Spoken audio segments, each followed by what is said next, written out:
Welcome to Cosmic Comics, Games and Collectibles, your zen of geekism. We carry comics old and new, magazines, toys, games like Pokemon, Magic, D&D. Want Godzilla, Ultraman, Star Trek, Ninja Turtles, Funko Pops? You'll find it all here. Shop our Cosmic Sound Room and pick up a record or two.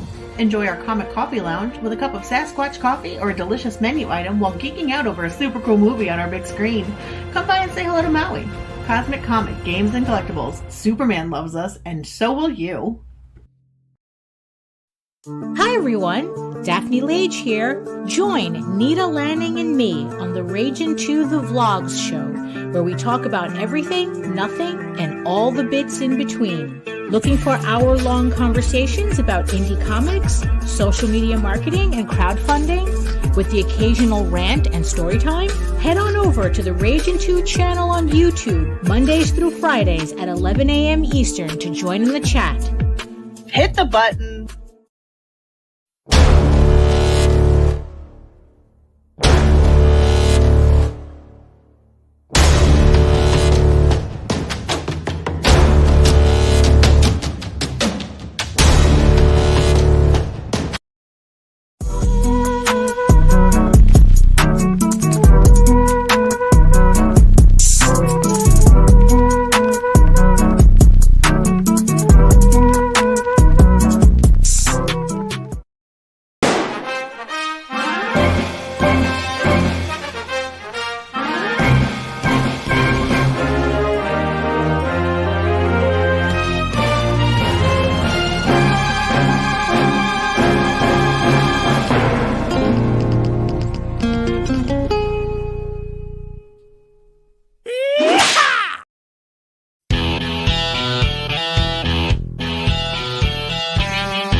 Welcome to Cat Shit Island, a toxic, radioactive nightmare.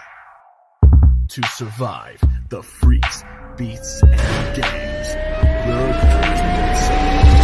balls. Dream it, love it, touch it, clutch it, shoot it, smoke it, snort it, fuck it. I be on another level. Call of Duty, took that metal. They so fruity, call it pebble. Make it bubble like a kettle. I'm so dope, I be illegal.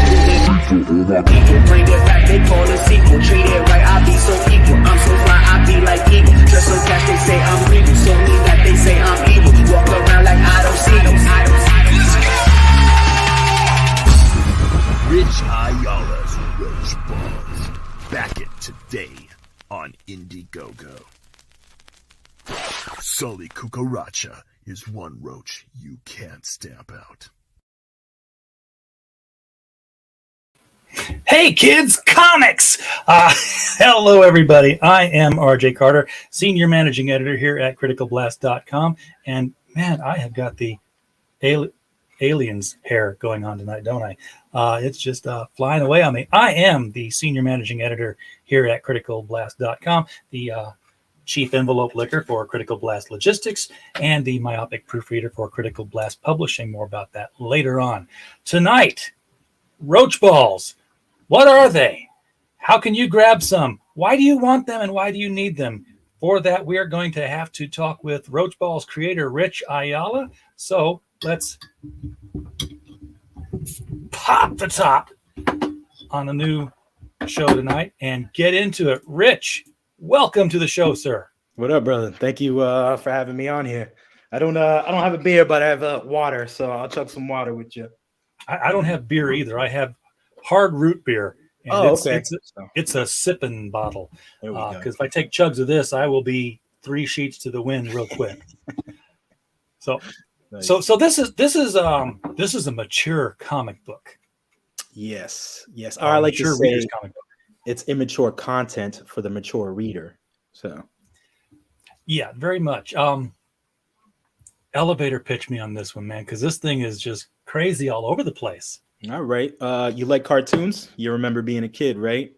I do. There was a certain time, like if you stayed up late at night, you caught a certain essence of cartoons that you weren't supposed to watch. And chances are these cartoons stuck with you for a little bit, you know, and they kind of went away. And you probably sat there and think about these things. And, you know, sometimes you watch other cartoons and you're like, these got essence of that stuff, you know, essence of good stuff. So if you like the 90s movies, like the 80s, 90s, B-movie type stuff, the practical effects, you know, slime, gore, all that crap. You love the rebel cartoons of the 90s, whether they're late night stuff or stuff that, you know, borderline, like you could let your kid watch, but you know, it might jack them up a little bit, but give them a little character at the same time. That's very much what Roach Balls is. So it's a very antagonistic, focused and centered around a very antagonistic cartoon character. But it's not like in the essence where it's like a hero type thing or, you know, where the guy's a good guy and he gets to his, you know, like a good justified role or whatever. This is a through and through just a bad guy story. It's a bad guy. It's focused around a little villain in a very bad world. And the goal is to progress that as we get along with the books. Well, I'm old enough that the cartoons that I'm put in mind of here are like Fritz the Cat Yes. and comics like the Fabulous Furry Freak Brothers. Very, very much underground comic feel here. Right. So R. Crumb was definitely one of those guys that I came across as a kid, his art and his comics. And I wasn't supposed to. You know, at the time I was in Bible study class and was Jehovah's Witness, and I was a little tiny kid. And we were at some Bible study thing. And for some reason, the person's house that it was being held at, they had a stash of comics. And I got into them. And I came across R. Crumb and R. Crumb with the big lady. You know what I'm saying? The thick ladies with the big bums. And he'd ride around on their backs. And some of the more like racier type of jokes and stuff. And even then, like I looked at it as a kid and realized like some of the stuff was not like it was touchy humor. But even then, as a kid, I knew it was humor and it registered as humor and nothing like a little risky, but it was just all good to me. So like it struck a chord in your little mind that those Watchtower magazines weren't quite hitting. Yes, exactly. And I used to draw all over those, so I get in trouble in Bible study class all the time because, you know, if they had Jesus with the apostles, I draw them all like X-Men or Jesus blasting them with like laser eyes and whatnot. So they'd be pretty. Now Marvel's made him into an X-Men. Yeah, unfortunately not in the good way. So if I made a Jesus comic where he was a hero, it'd be a lot more gnarlier than that. So yeah, there's that reminds me of this show I've been trying to catch called The Chosen, and it's you know, the life of Christ done in live action, but it's like a series, and it's like not trying to be like Shakespeare and not trying to be like Mel Gibson's, like, you know, hey, these guys are just living their life. You know, they're catching fish, they're talking about stuff, they're walking the beaches, the coasts. And you know, they're like, you know, sometimes they crack jokes with each other, and sometimes, you know, they get mad about stuff. The scene that sticks out in my head was, they always traveled and they stayed at somebody's house, you know, they'd be put up somewhere. And there's this guy says, you know, I have 3 rooms that are safe over here, and then the one room upstairs that's haunted by my grandmother. And Jesus is like, ooh, I'm taking that one. like, yeah, of course he would, you know. Yeah, it's awesome. Like it was different growing up in like Bible study class and you hear them tell you shit, and then it's different when you actually read some of the stuff for yourself and you're like, oh wow, it's a lot. Like don't get me wrong, like I'm not going to twist it up. There's sections in like the book that was scripture that I'm just like, all right, this was for that time, so we're just going to skip all this crap. But there's a lot of amazing stuff in there, like you know, weird battles, like it almost seemed like magician battles, and it was like the world's first comic book pretty much, you know. Yeah. In fact, there's an action Bible that is fully a comic book from beginning to end. Yeah, things like, let's hold the sun in place for a while. I'm like, seriously? Yeah. What? That's going to change the axis of the earth and all that good stuff. There was something pretty gnarly too that I read. It was after like he had been crucified, and then like his apostles were roaming around, and one guy was in the middle of like town square or whatever, and he was like doing amazing tricks and levitating, and he was summoning stuff and levitating and like bewildering everybody. And then one of the apostles were like, "Well, this guy's just using demonology. He's using like sorcery and stuff." So he said like a quick prayer, and it counteracted this dude's levitation skills, and the guy just plummeted and broke his legs and was just screaming.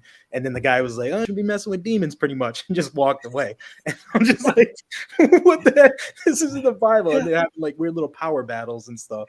And I like the ones where like people saw how the trick was done and like, oh, we can do that. What was it? Somebody saw the apostles casting out demons, and they're like, "Oh, that's how you do it. We can do this. Let's go make a name for ourselves." And they go to some possessed person, and they say the words and everything. In the name of Jesus Christ, we cast you out. And the demon turns and says, "Paul I know, and Jesus I know. Who the hell are you?" And just attacks them. I'm like, oh shit. Yeah, all those stories are so interesting. It's not a magic spell, is it? Yeah. They have some crazy shit. They'll talk about like weird monsters and beasts and like hairy men of the woods. So I think like automatically I think of like Bigfoots and all that stuff. So I'm just like, all right, I saw your Sasquatch cup earlier in your intro, and I was like, that's cool. So I think about stuff like that, and I'm like, this is crazy. They talk about giant beasts that had like tails as thick as like trees and whatnot. So I'm like, giants and people with superhuman strength. There's a lot of cool stuff to find in there. If somebody ever did a realistic comic book of the Bible, somebody offered to do it, and it wasn't going to be like the flowery kind that you find in your doctor's office. Penthouse Comics was going to do it because they were really the only ones who could touch it and do everything as it's written. And it was like, that seems wrong, but they're probably the only ones who could get away with, sense. I mean, Jesus even Rape of Tamar, all that stuff is you can't put that in a kid's comic.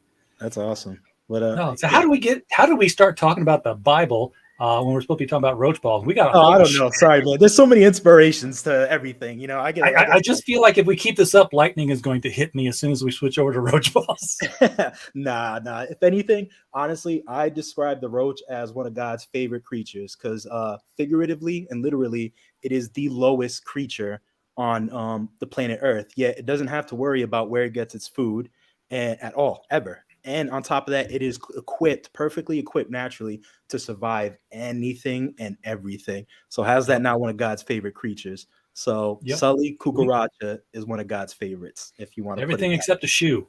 Everything except a shoe. Sometimes a broom or something.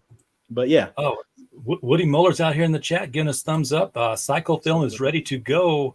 Heroinberg is in the chat, which means we're going to get links all the time you mention something. Glad to have him here. Thank you. Had a hard root once, a hard root beer. These things will kick your butt, man. I thought definitely fabulous. Like that means you're healthy. That's good. Lord Crackhead is here, ready for some roach balls.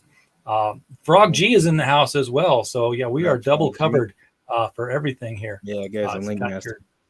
Got your YouTube channel. Yes, go subscribe and add it to your subscription list if you haven't already. And when you subscribe, guys, be sure you hit that top bell because otherwise you'll be subscribed and you will never know if anything's happening. So Heronberg says, how about when Delilah shouts, Samson, the Philistines are coming, but she has them all shaved down and tied up? The Bible can get quite sleazy. Yep. Also, real quick, and then I'll stop talking about the Bible. I'm sorry, I don't want to scare anybody off in the chat. It's okay. Was one of my favorites, and one of the things that blew my mind was that that guy killed a whole army with just the bone, the jawbone of a donkey. Like, imagine the action scene you can put in that. Like, that's biblical. That's comic book shit all day. Like when Jack dude with long hair just clubbing the hell out of all these like flipping chariots and hucking horses at people and shit. I could see that. That's insane. Oh, the thing that got me was that he kept going back to her even after he knew she was like, cucking him out to these Philistines. Like, I'm sitting here thinking there's a watermelon garden hose analogy in here somewhere.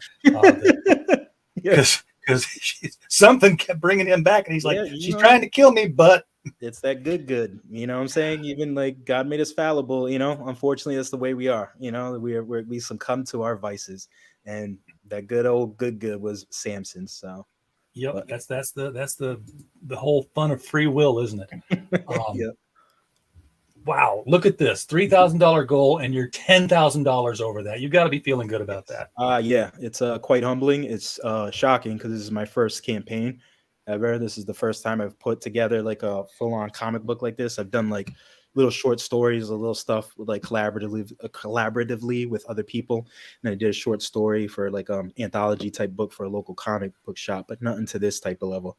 So I was having some expectations, like being confident in my art and the story. I had expectations that a couple people would like it, and I would hopefully meet the funding. And if I wasn't, then I was okay with that. But yeah, this just went over my expectations. So like, and we just got into the second 30 days too. I was getting ready to ask. I've heard about it forever. It feels like, and I'm like 26 days left's got to be the second 30 days.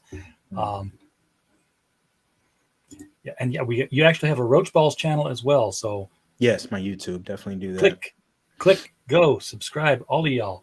Yep, And, little short little draw vids and whatnot, and just to show stuff off for the comic. Nothing crazy. Like I don't really do live streams or anything on there, but I'm gonna keep up more with the short little draw vids. So our main character, not necessarily a hero. He's a bad person. Yes. Not even a person. He's a roach, He's a roach. named Sully Cucaracha. Mm-hmm. What gave you the idea that, you know, hey, I'm gonna make a cockroach. He's gonna live on Cat Shit Island, and crazy things are gonna happen? Because I don't know what the plot is, because everything is just like flash in that video. But it's like, that's a crazy thing. That's a crazy thing. There's another crazy thing. I didn't see this much crazy things on Yellow Submarine when I watched that. And that one was messing me up. Nice. You know what's funny is I didn't realize this till a couple days, yesterday, I think.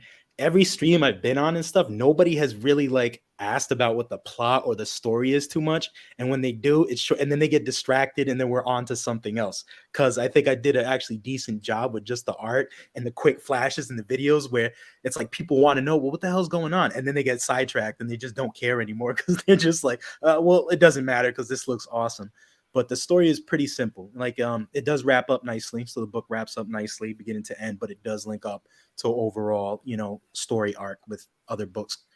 And this first story is pretty simple. You get the main character shows up, kind of shows you the environment, sets that, and then he basically gets into an altercation with, a couple people, but mainly this little street gang. Over here where I live in Rhode Island, sometimes we call these young punks like Groms. But it's like a Grom little street gang of like knockoff weeb type characters. So and they just get into a conflict with him. They try to punk him, and they find out that this little midget is not somebody you could just easily punk. And even though he looks like a grody little character, and everybody on Cat Shit Island is very much like mutated, depraved, or grody themselves, Sully's not like them, and he's very much different from the rest of them. And as we get along in the books, we'll see that. In the first book, you'll see why from like beginning to end, what already kind of makes him a little different than everybody else. Now, this looks like he's eating a bowl of cereal, but I'm like, that's green pellets. That's rat poison with milk. You are very, very observant. Yes, because Roach Balls actually is just a homemade thing that you can make at home with you can Google the ingredients too. They're just old remedy. And you make them out of bread, yeast, some other shit, and boric acid. And then you have at home roach pellets to kill these things. So yeah, so that's what it's funny. People think it's Roach Balls. You think the actual name, like it can be taken as whatever, because Sully's a dirty person, and I'm pretty sure at some point in book 2 or 3 you'll see his little huevos at some point. But yeah, those are actual Roach Balls. So I made some test runs because this is my first campaign, so I didn't want to mess around, and I wanted to be well secure and prepared beforehand. So I made some test prints. Now that looks like an oversized book. It will be. It's so 9x12, exactly how I drew it too. So on you see on the back here, it's an actual box of roach poison. Oh, look at that. Okay. Yeah. And this whole cover kind of tells you a little short story in itself. So you see he's like, is stuff supposed to kill me? Yeah. No, I don't think so. I'll just eat it up. Broken in somebody's house and he's just eating. So originally I did draw this whole comic on 9x12 paper, and I couldn't bring myself to shrink it down. I really like the old school style of like Heavy Metal Magazine, and some of the books that I was inspired by their format are some oversized books. And I just got this to review. So hell yeah. Is that the movie? Yeah.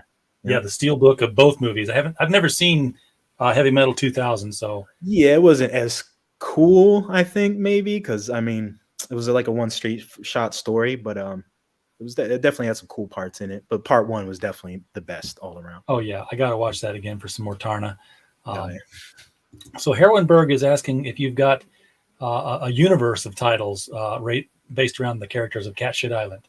No. So I I have other characters that I want to make books of and shit like that, and then I got to a point where I was like, well, all these characters are weird, and I don't think I can make a story beyond like I probably could, but I really want to focus on the weirdness of Cat Shit Island and this whole environment because I feel like I can do anything, anything, anything, anything. So I can bring in all my characters that I had and throw them into Cat Shit Island. So if I do have there will be an abundance of wild characters as we go on, but they will all be based on Cat Shit Island and revolving around Sully Cucaracha. Yeah, and the more you see these characters in Roach Balls, the more opportunity you have. You can do a book. Yep. You can do a Roach Balls issue that doesn't have Sully in it because Yep, I definitely thought about that too before. I was like, this could work. Like I could have a whole short story or book that just he's not involved in at all. I thought about that and it worked. So I was like, I really like this. So I do have like a superhero cape type character I want to throw in there. So this is a 9x12. It says it right here. Now I didn't even have to. If I'd have read, I would have known. 68 pages. Now I'm guessing at 9x12, you got a sort of a thicker stock of paper on that. Yeah, I mean this will be a little bit thicker. I really like the floppy type stuff, and I really like the softness of these pages because honestly, for inside pages, I hate when they're super thick. I hate it. Yeah. I hate it. So and these like borders are off cream, like off-white cream color, and so this is like a 70-pound paper. So it's perfect. It's nice and thin, but not too thin where it feels glossy either. Yeah, and it's all like dull, like matte colors. And when I sent this in, I sent in the wrong files because I was still unsure, and I figured out through trial and error. So these are JPEG files that I sent in. So it's a little. It still looks awesome, but when I send in the files, it'll be so much sharper. So you can imagine that. But yep, and then the stock cover, this is a little faded, and I didn't put no lamination on it or any type of gloss or anything, so the edges came out a little frayed and whatever. So this will have like a nice suede matte lamination when the final book comes in, and then it'll be of a little bit more of a better stock. But I still want to keep that floppy look. I didn't want that thickness and that stiffness, Yeah. No, it looks great. I'm glad you got a proof copy there to put on the screen to give people a good visual of what it's like. So, the fact that you have done the proof, that's a subtle communication, chat, that the book is done, lettered, arted, and you did everything, soup to nuts on this one. Everything from pencils, inks, coloring, everything, yeah. Writing, lettering, all that stuff. So you're just waiting out with a little bit of edits and stuff, but that's about it. What's that? Yeah, you're just waiting for this to finish up, and then you can send it to the printer, or just call the printer because they've got the files. Yep, and that's about it. So and there's like this many. Yep, that's it. And the who I went to also was they were very quick on replying back. They were very timely, very awesome to deal with. If I had questions and stuff, they would respond back promptly for the most part. I noticed sometimes when I asked about files, it's like they didn't want to give me a firm decision because they didn't want to be responsible for that. So they were kind of a little like, so I had to add, but I have a good support system and network of peers where I can just ask and these guys already know. And then they're on top of that with an answer. So everything seems to be going pretty good. So once we get the campaign ends and everything transfers over, unless some Murphy Law type BS happens, we should be good to go. Yeah. We get a tree blight that just hits the paper shortage even harder than it is right now. Something like that. Yeah. We get a C virus numero trace coming around or some shit. So this is, you never know. Frog G says he's thinking of the safety of everybody. Can you confirm that it's best to read this with your shoes off? I have it on good authority that this book will knock your socks off. And yeah, you don't want to get your socks wadded up at the end of your shoes. It might take your toes off if they don't stop the acceleration. Yeah, I will confirm that. So your sources are correct on that. I don't know how they even got a book to even know that to begin with, but they're correct on that. What they didn't tell you is that you want to make sure that there's a nice soft cushioning type of thing behind you. So whether it's a beanbag chair, a mattress, or something like that, or a good support system of people to catch you, the truss hold, then yeah. So when you get knocked out of your socks, you have something nice and soft to land on. So we don't want Yeah, to because you're gonna equal an opposite reaction. You're gonna fly the other direction, man. All right, So exactly. good safe thinking there, Frog G. Good. Yeah, I'm glad you Keep brought up the that. OSHA, those OSHA recommendations for us here. So the tiers here, I mean, look at this. 241 people have claimed the book. Yes. That's just Amazing. yeah, and you five more, and I think you sell more than Batman. Close though. Yeah, close. I don't know. They got all these new Batmans coming out, so you never know. That might help them, because one Batman wasn't enough. No, if one Batman sells in the top 50, two Batman should sell in the top 25. Yeah. Jesus Christ. It's nuts. I want to keep the tiers pretty simple. Like I said, this is my first time, so I had a lot of cool and awesome recommendations and stuff to do, but I didn't want to get caught up in all that. And I get very I'm sure as anybody does, especially with something your first time and something that's kind of like this is a big thing, So I didn't want to get so overwhelmed with doing all these different things. So I want to streamline this and keep it very simple. Still listen to the backers and kind of pick what can easily apply and still make the campaign look good, still make me feel awesome about it, and still keep it on brand or on style with everything. Because I feel that's important. To me, style is very important. So yeah, and I think a lot of first-time campaigners, they fall into this trap of being so in love with their character that they can't imagine why everyone else wouldn't be.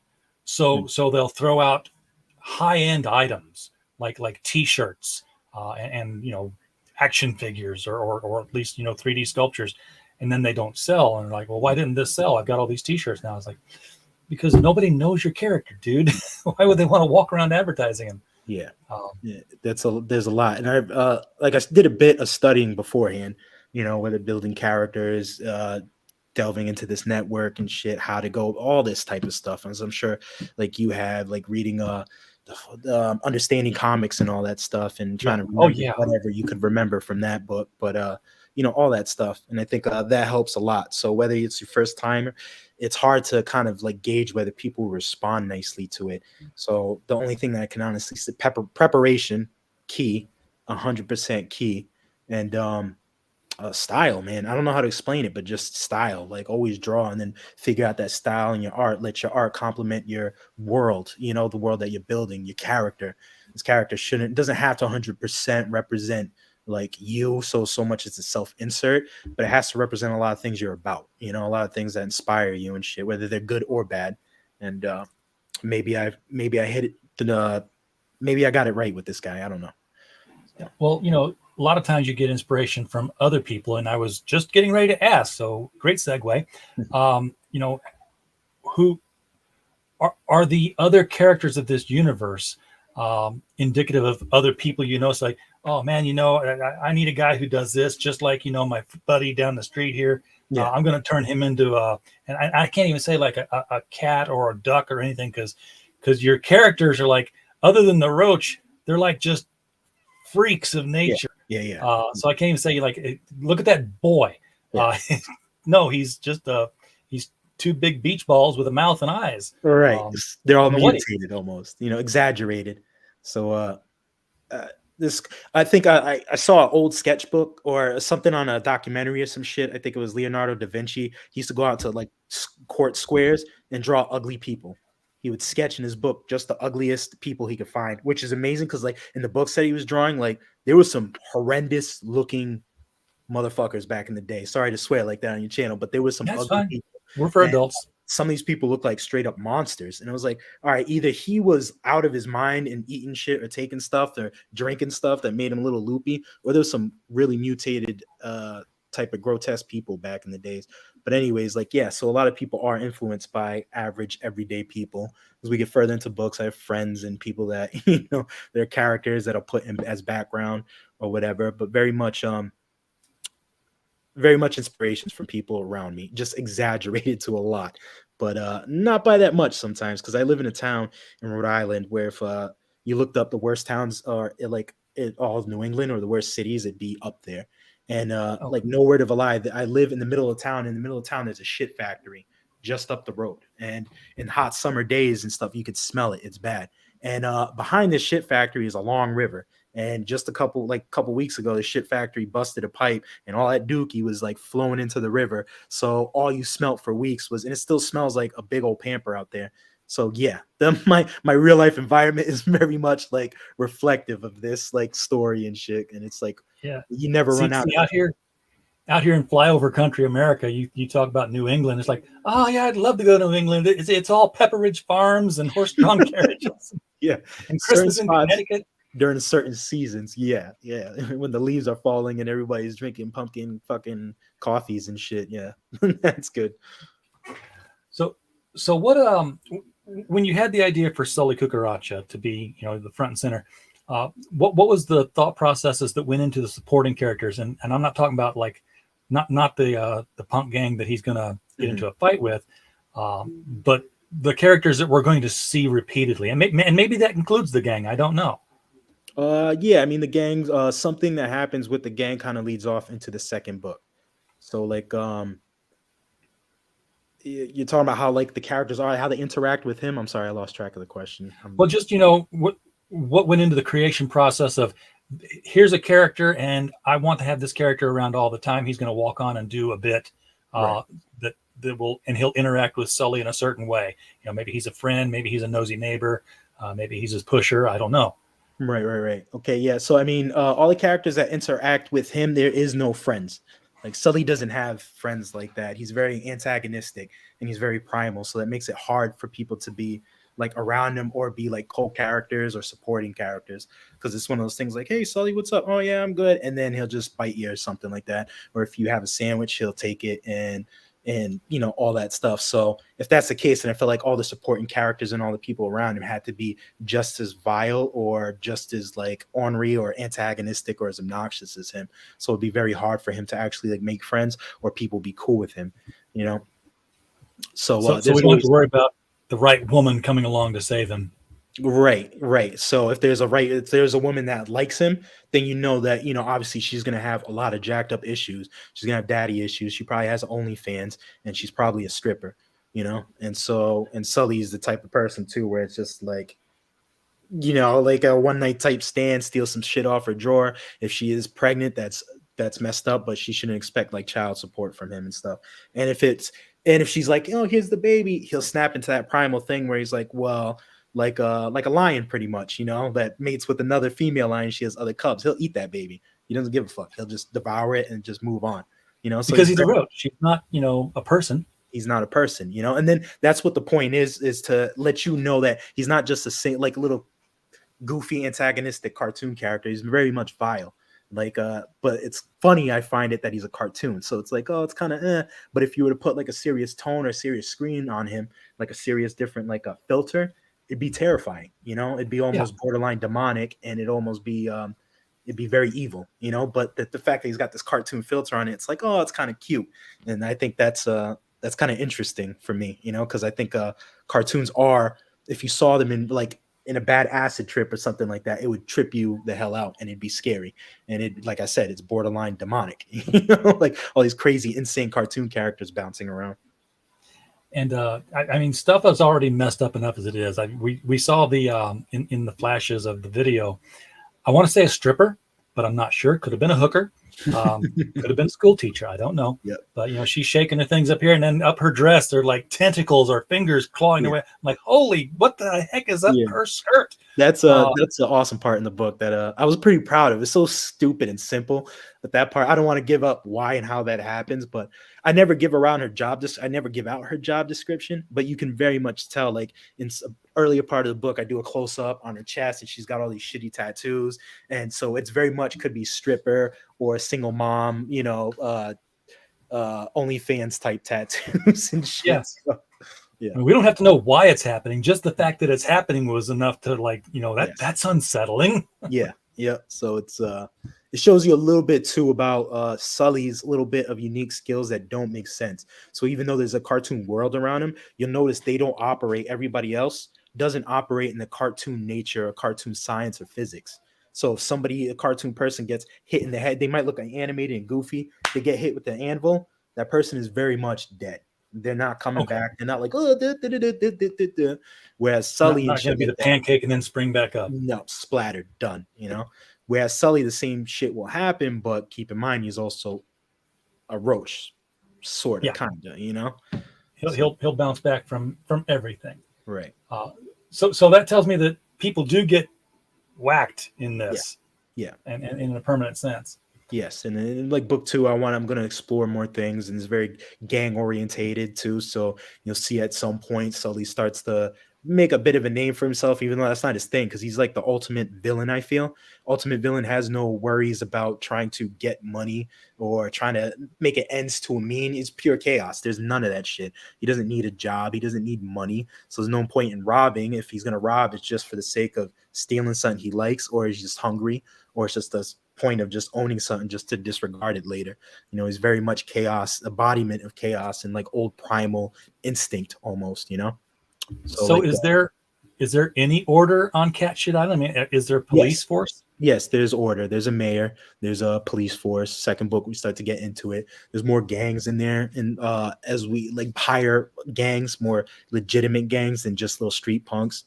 And Sully, just whether he means to or he doesn't, he starts to really piss these people off, and they start to have it's harder for gang members and villains to deal. It's easier for villains and shit to deal with heroes, what I'm saying, that have like families or things that they can get at, and they have all these obstructions of justice and moral ethics and all that shit. But it's harder for a villain to deal with another bad guy or another villain that doesn't even give a fuck or has no regards for what villains usually regard shit, or have regards for.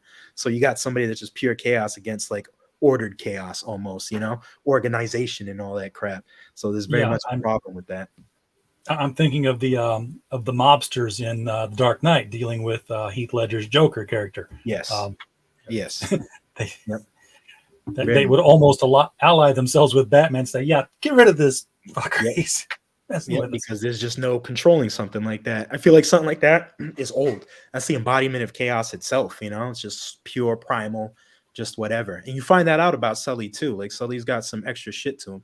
And then I want to get it to a point where you realize like, oh man, actually this little character, this little roach, his little frame was better off. We were better off with that guy than what's coming, So it's like, it's I just like I love super fast, hyper violent stories. I'm not even gonna front with that. Like I love movies that are like that, like Hardcore Henry, or is it Hardcore Hank?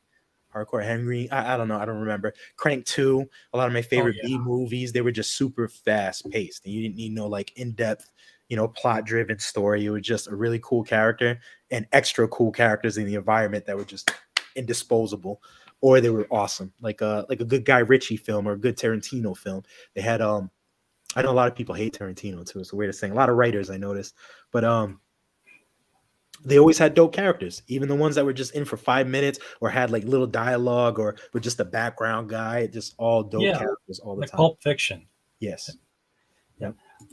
Mike Walters in the chat has liked and shared the stream. Thank you for that. Getting ready to fire up the mic stand over on his channel. So, when we're done here at the top of the hour, everybody pop over there and get your fill of niche news. Nico Tronis is here. Hail to CB and the hail to Rich and hail to chat. So the Holy Trinity is all covered. Thank you so much. And check out. Oops, sorry. I'm hearing. I've heard this before. Garbage Pail Kids on your campaign. Garbage Pail Kids meets Sin City meets Toxic Avenger. Yes. First of all, shout out to Neat. Check out his channel. He's got a YouTube channel and his Instagram. He does 3D prints, all types of cool figures, customizes them, does awesome pictures. He made a Todd McFarlane Lobo look dumb as hell when he swapped the heads on it, and awesome work.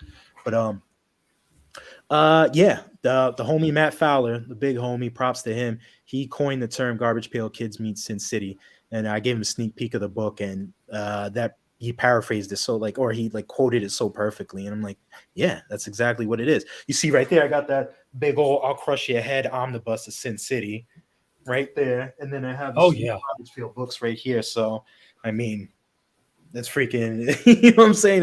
It's such a perfect quote, but yeah, very much so. So, now this is where things are messed up. I don't even know what these things are, but I know what they're doing. mhm. And then you pull back and you're like, oh, they're doing it in front of the kids. And then the whole family just gets, well, almost the whole family just gets squished by this garbage truck. That's these are giant bacterium, as best I can tell. Yeah, see, you are an observant person. Most people are like, "What the hell is that?" Yes, you're right. They're like basically if you took bacterium and if they like produce life with like a pest or a rodent of some sort, you get these. I call them parabasites. So they're like little rabbit parasite, multi-legged things. So it's like And a of course, perfect opening. You know, you set the scene. The splash page. You're on Cashet Island, giant landfill. Then you see the local indigenous animals just procreating and doing their daily business on, you know, their environment. This is all they know. And then just like that, you know, Unforgiven, the universe just sends a dump truck up to do his daily duty and just gets rid of him. yeah, Life and death, you know? this reminds me of about 25 years ago. Shit, I'm old. I was driving at night, and I was married at the time, and the country road just, you know, open country road, went around the curve, and there were two raccoons right there, and he just kind of looked at me. The last thing he saw, it was like thump thump. She's like, "What was that?" I'm like, "That was a Beatles double play, honey." Oh No, that was Rocky Raccoon, and Why Don't We Do It in the Road? Played back were to they back. doing the they were doing the business? They were doing the business right there on between the yellow lines. I'm like, Yeah, man. You know, like it's one of those things. Like I don't know if they knew where they were at, or one of them was super impatient. Was like, "No, let's just do it now. Let's just do it now." I was like, "No, we yeah. should really just no, let's just do it now." Well, And then maybe you know, sometimes the location adds that element of danger where you yeah, exactly. you I was risk about to getting get caught. to that point. Maybe it helped them get to that point. You know, they're like, Yeah. "Oh!" They saw the headlights. They were like, and it was, Turns out we can't run fast enough. yeah, amazing. That's poetic. But the coloring on this too, by the way, this looks to me like if I had this book in my hands, I would want to read this under a black light.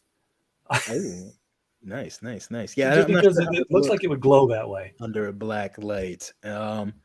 That'd be awesome if I could like put little weird subtle stains in it, so when people open it on a black light, they're just like, "What the fuck?"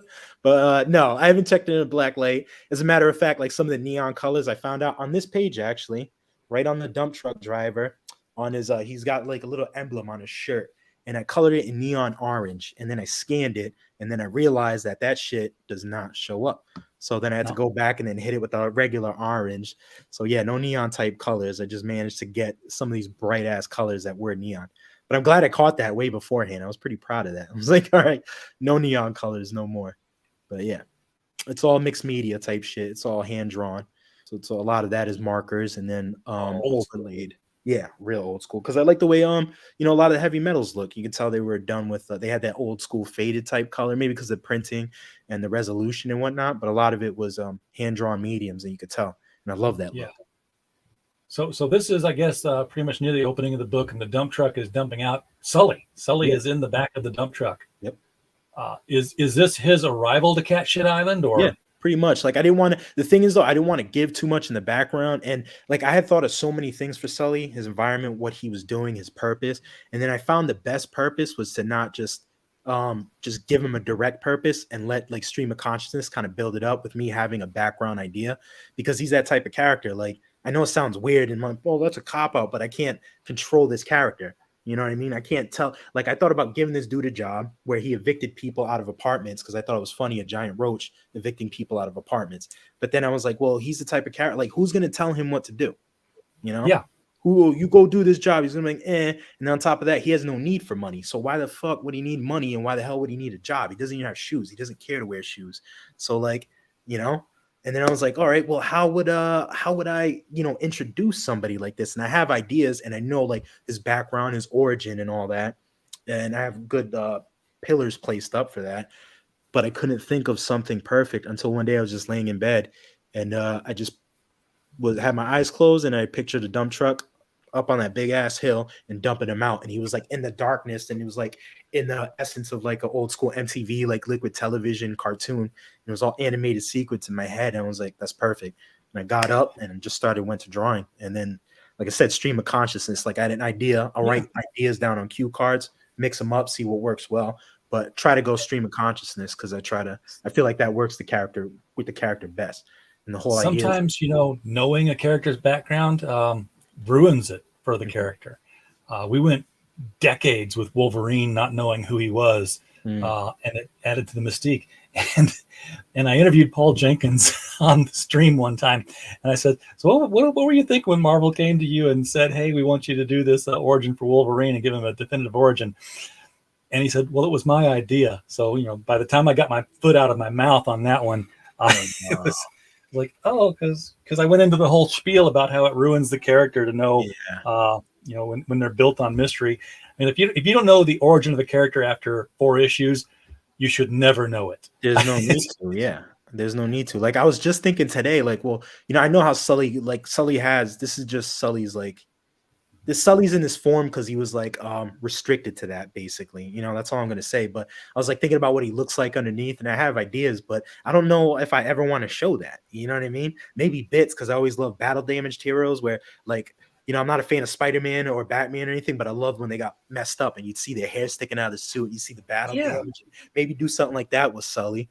But I'm not sure if I ever want to show off his face or not. But it's cool because I don't have to. And I think honestly he's the type of character it'd probably just be better if I didn't do that. Just keep it's maybe that is his face. It's you never know. Like Mickey Mouse, he doesn't pull the ears back.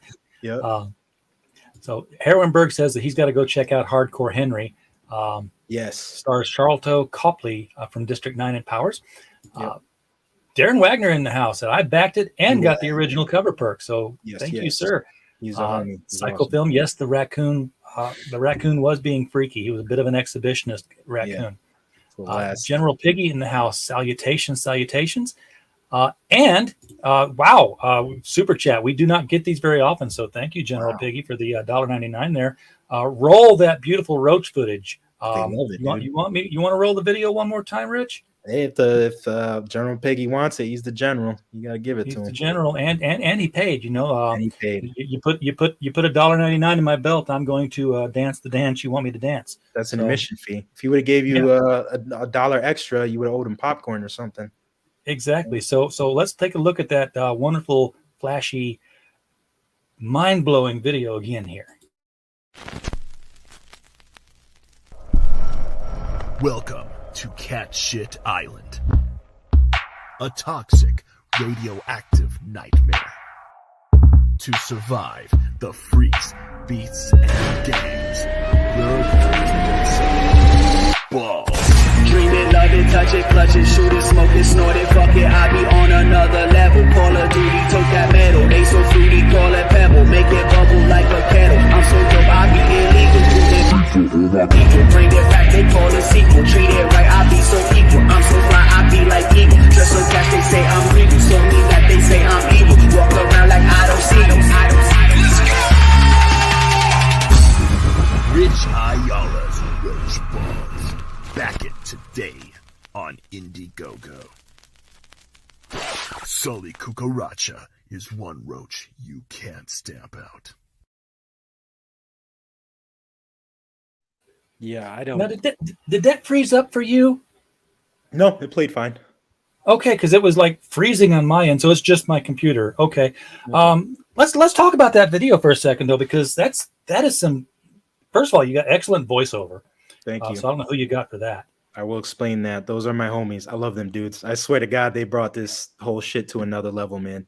And because of that, I feel like a lot of people have been more amped on this project because that trailer it's so cohesive, like I haven't been in this campaign crowdfunding thing long. This is my first attempt at this, and I see a lot of trailers, and I'm not experienced, so I don't have a lot of critique on that, but I will say what I did on mine, and it was stylistically, it matched. It was perfect. I got the right person to do all this for me, the whole trailer campaign putting together. He himself is an excellent artist, so he put his own art skill into this as well with some of the letters, and he just did a remix video too and added more art to that.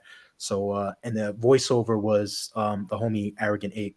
So the whole thing, music, style, trailer, like you have to match the shit perfect. I seen like sci-fi comic books with trailers that had like medieval music attached to it and stuff, and it just doesn't do a good job at delivering what you're trying to do to people. Like if you're gonna go to that level, then it's an extra step up from reading like this 2D like I'm saying medium. So you want to draw people in. So that includes like music. You want to almost go at it in a almost director type mentality, so get the right people on. You want it to be original music too, by the way, Yes. because otherwise YouTube doesn't let anybody see your trailer.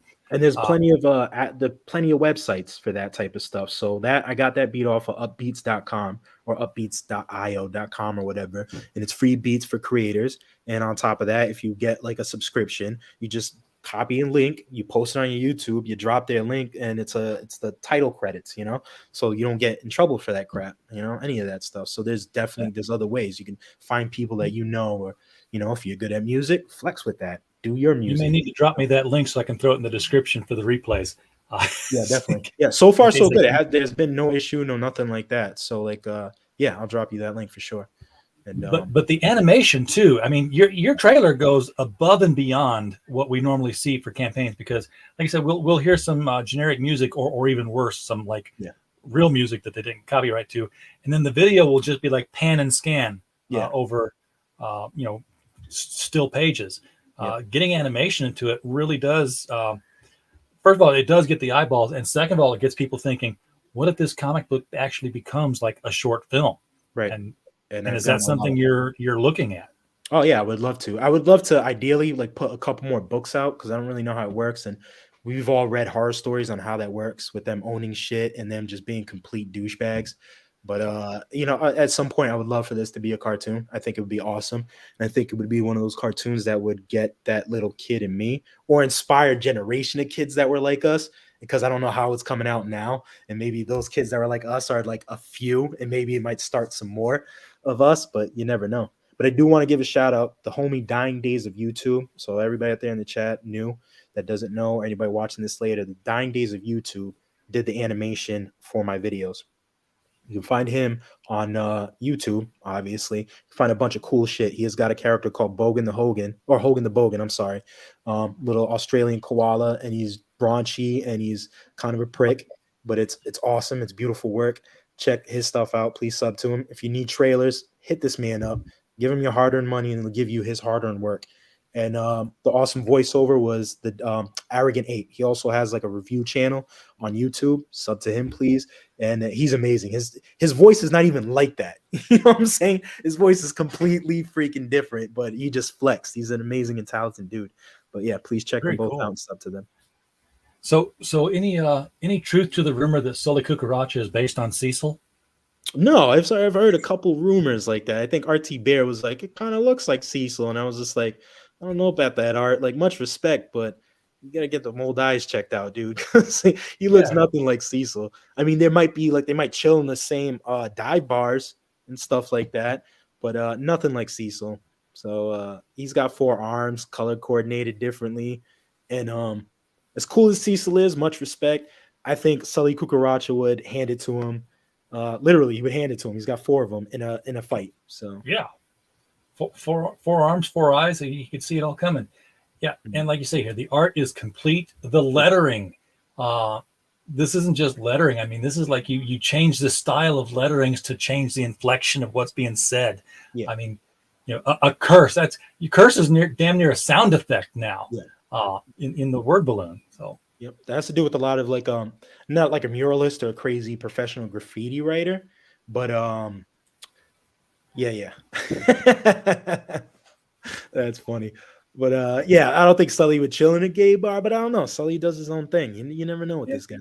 But if there was something to eat in there and he was hungry, he'd go in and grab it. Yeah. So you never know. And so the writing I tried some earlier versions with very neat, meticulous, clean writing, traditional like comic book style stuff, and I couldn't do it. It just didn't match, and it threw it off. It stood out. It looked very uncomfortable. And I was like, all right, that's gonna mess it up. And so even the digital stuff wouldn't have worked. So I'm like, this is the only way it's going to work is if I do it like bathroom graffiti art style and change up, when people, add the add the letters into the actual art. And then there was some points since I want to have a lot of like wild shit going on. There's some points where some of the hands will go over the word bubbles and cover up some of the letters. And at first I was like, I really like that, but it might be an issue. But then I've read somewhere that you don't want to insult the intelligence of the readers. So by doing that, like, well, I shouldn't I'm telling the reader that, well, you're dumb and you ain't going to be able to guess what that one little letter is and shit like that. So I was like, no, they can read it. They'll be able to understand it. Like, because it doesn't cover it up that much. And, I'm kind of stuttering right here, but. Plus it sort of adds to the effect that, like if hands are flying and there's word balloons out and, sometimes hands are in front of the letters, it adds to that whole effect of like, hey, you can tell people are saying shit, but there's so much going on that, if you were in a bar and like everybody was saying all this and fists were flying, you would not be able to tell the court dictator, they said this exactly. It's like, I don't know. They were yelling about the pool table, something about the fish. But you wouldn't get word for word because cacophony would be reigning. So, awesome. So you get that. I didn't think about that, but that's perfect. That kind of leads me to like, I'm not excelled at writing. I can't I tried the whole plotting scripts out and then drawing that. And I felt like I was my own boss and I hated it. I hated it. It was like, I can't do this. I can only do that if you and I were working on something, you sent me a script, I can do that. Cause that's I have to function on that so I can understand. Me doing that, it seemed pointless as like all hell. So I'm like, well, there's no point because if this is very much like organic Animal Kingdom type shit, you're out in the streets. There's not a lot of plot and dialogue to be had in a confrontation in the street. It's usually like an insult, very little, some slanderous words, maybe some funny shit is to be said, maybe some deep, insightful, very small stuff, but that's about it. Other than that, it's very quick paced. The conflict is quick, funny, aggravated, intense words are said, but that's it. So you have one of the things I've seen was when you get the book, you get a glow in the dark sticker, which I'm going to guess is this one. Yes. Yep. That is the glow in the dark sticker. So the first 100 got all 3 of those stickers along with the sketch cards, one of a kind sketch cards. Sweet. So, yep. The first 100 got that. And everybody else after that will get the glow in the dark sticker. Which, and you've already got your first 100. Yep. You've already got your first 200. You're working on your 300th. Yes. Only 14 away, and you're definitely going to smash that too. I hope so. And you've only really got 2. There's no point in going over the tiers because you've sold out. Yeah, they're all. I like the whole art gallery type thing, so I wanted to approach this with one-offs, original work. I did some homages to some cool shit that inspired Sully or the artwork in general, and those first 4 sold right as I launched. And then I've been slowly putting up other art tiers as well. Had some original keyframe shots from the video. They had some short comic Sunday strip style comic books that I sold, comics pages that I sold. And these were not cheap tiers. Yep. These were $400 tiers, and they've just been knocked out. Yep. That's people have really got to be people. That tells me people are really into your art. Unless your grandma bought all of these, seriously doubt that. You're striking a chord in the comics audience here. It's like, oh, holy hell, yeah, the undergrounds are back. Yeah, I think it's a mix. So the only tiers you got, buy 1 or buy 2. Yep, I will have more art tiers coming out. So it's crunch time now. So I'm trying to finish this one, and I'm hoping to have this 9x12 painting done. But I also took on some commissions, so it's kind of like time crunching me right now, and still have to finish the sketch cards and a lot of the thank you sketches that I put with anybody who bought an art tier. They get a thank you sketch as well. Okay. Yeah. And yeah, the dang, I just realized they get a one of a kind sketch card. Okay. Because I was looking at the picture here and I saw 3. I'm like, he's got to draw 300 sketch cards. Oh, no, 100. I'm up to 15 now though. So there's still a shitload to draw. I was just thinking about that. Like, damn, I got to crunch on this. But yeah. Yep. And they all got little roach. Yep. Average size cards. They got little roach facts on the back. So I'm writing down these roach facts till I run out of them all. And then I'm going to be putting up Sully stats. So just little stats about Sully. But for right now, they're all just little roach facts. So you got this little thing on the front, roach milk, moo, straight from the tap. And the roach fact on the back is right here. So it says on this, some NPR jerks out there are trying to milk roaches for protein or some shit. Just eat meat, you nerds. So there's a bunch of different ones, I got going on. So some cool shit, a little roach brew. So right here's a can of beer, Scum Brew USA. Roach fact: this beer is scum brewed from roaches, not for roaches. Now with extra hops and sugar. So you might not think, well, where's the fact in that? The fact is that the American cockroach has an extreme taste for beer. I don't know why, but they just do. It's all the yeast and sugar in it. But American cockroach, of course he does. See them Irish cockroaches. That's all they drink. I'm gonna get taken down for that one. Irish ancestors. I'm allowed to say it. That's the rule. That's how it works. I trace my line back to Isabella Bruce, Isabella Bruce, the sister of Robert the Bruce. So, yeah, he's allowed to say it. You're Scottish, but you go through some Irish to get there. Man, I don't know what more to talk about now on this. I mean, we've covered it all. I know what I'm going to do. I'm going to totally embarrass myself and refresh the screen to see if we got any backers during the show here. So 13,183 becomes, drum roll, please. 30. I didn't do nothing for you. It's man. okay. You just totally wasted your time here. We still got some awesome people to give love, new people in the chat, I'm sure, that came across it. But yeah, we just actually, when we hit 13K, when we hit 12K, actually, if you want to scroll down really quick, I just want to show off these. We hit 12K, so you keep scrolling down. We're going to have stolen Sully selfie Polaroids made available to everybody. So we have those. Those are going out to everybody. They're not real. They glow in the dark. What the heck is the fake crack? Okay. Yeah, you're gonna see in the second book that has to do with a lot of what's going down and what's happening. Okay. Here's the one of a kind sketch cards. Oh my God, he's lifting his head off. That's hilarious. Yeah, roaches can survive for days with their heads decapitated, and they only died because they starved to death. So yeah, those are all just close-ups of some of the homages, but those already all sold. See Fritz the Cat right there. You remember the Bakshi film? Yes. Yep. I said Fritz the Cat at the beginning of the video, man. Yeah, totally forgot to I was hoping we'd get to this so I could show that off. Fritz was the bomb. Of course, I was reading I'm not old enough to have gotten Fritz when he was new, but I was reading Fritz the same time I was reading Omaha. And Omaha was an entirely different kind of cat. So yeah, Fritz is awesome. I got the book. It's great. The movie caused R. Crumb to get pissed and kill Fritz off in the comic, and he gets stabbed in the head by a screwdriver by a vindictive lover. So yeah, he's like, you ain't gonna fuck with my property no more. Yeah, it was funny too because I love the film. The film inspired a lot of the art, the background, and how they did it. But yeah, these are some of the art tiers that sold. But you just keep scrolling down. Yeah, these are okay. These are the art tiers that were 160. Yep, and then they came with some bonus art, some unused stuff that was originally supposed to. This is white on black. What are you scratchboarding this?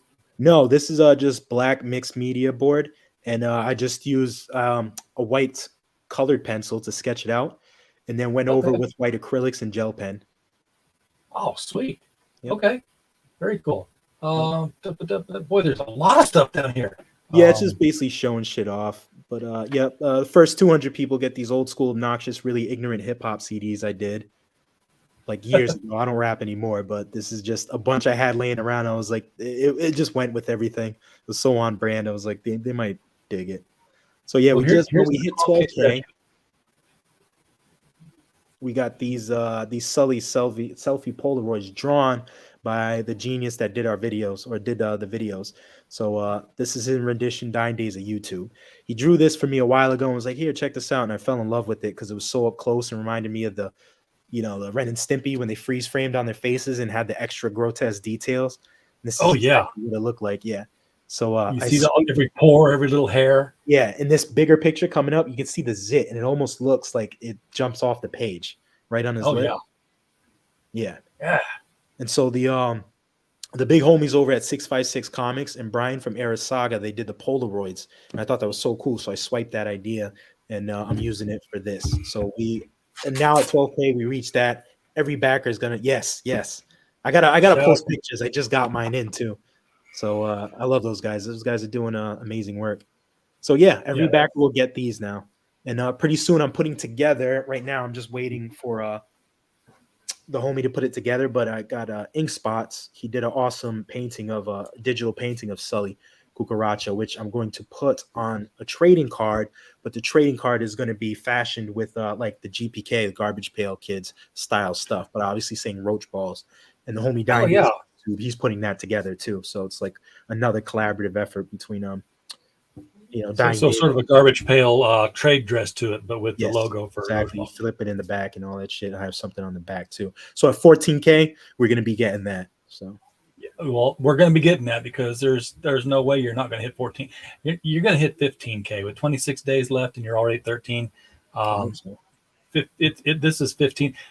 Beyond 15, let's queue up Buzz Lightyear to infinity and beyond. Hope so. So, Oh yeah.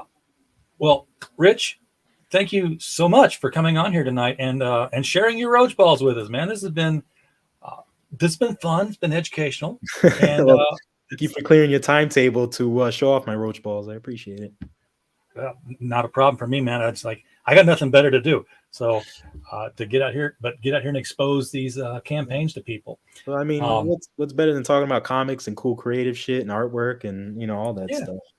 It's not like I'm going to host a draw stream. Nobody wants to watch me draw stick figures.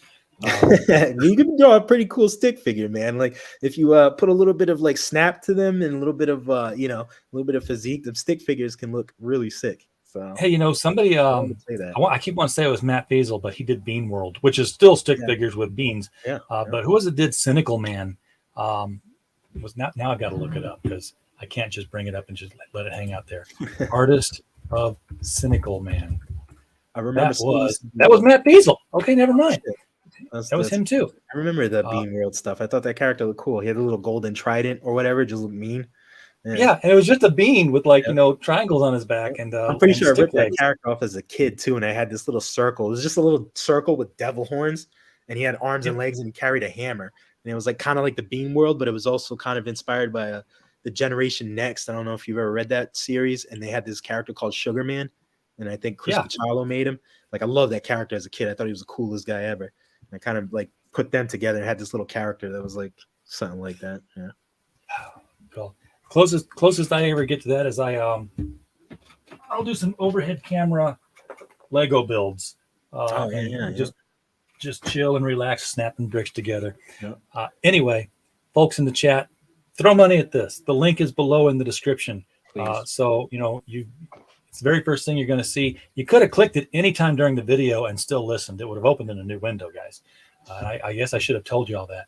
But get out there and get you some Roach Balls. $25 for, again, 68 pages at 9x12, oversized book.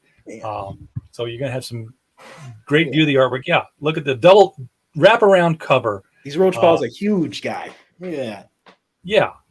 This is fantastic looking book, and everybody obviously agrees with it. So if you haven't got it yet, get on the bandwagon. Don't be you want to be one of the cool kids. Get you Roach Balls. Yeah. But seriously, everybody in the chat, thank you so much for popping in tonight and being our audience. We don't have a show without you. And as always, while you were here, we just hope you had a blast. Good night. Thank you.